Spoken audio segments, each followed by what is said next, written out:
Kendaraan yang disebut bergerak menuju perbatasan Kursk diserang secara brutal. Satu drone yang menghantam diklaim sukses menghalangi perjalanan kendaraan mendekati Kursk. Rekaman detik-detik serangan beredar di Telegram pada Rabu 14 Agustus 2024. Dalam keterangan unggahan disebutkan, hantaman drone Rusia membuat kendaraan mogok di tengah jalan. Diketahui pula Presiden Vladimir Putin dilaporkan marah setelah pasukan Ukraina menginvasi balik Rusia dengan menguasai sebagian wilayah Kursk. Dia telah memerintahkan pasukan Moskow untuk mengusir tentara Kiev dari wilayah tersebut.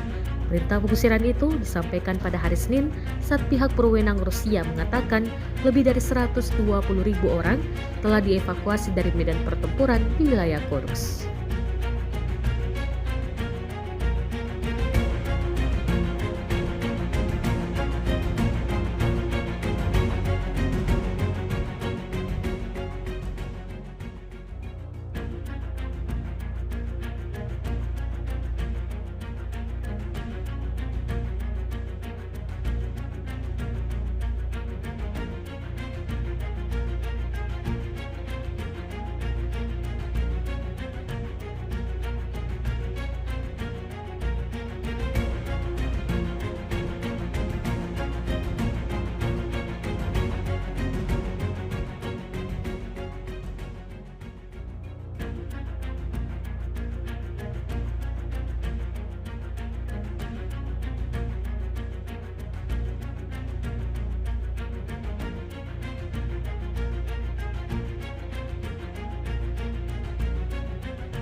Download Tribun X sekarang, menghadirkan lokal menjadi Indonesia.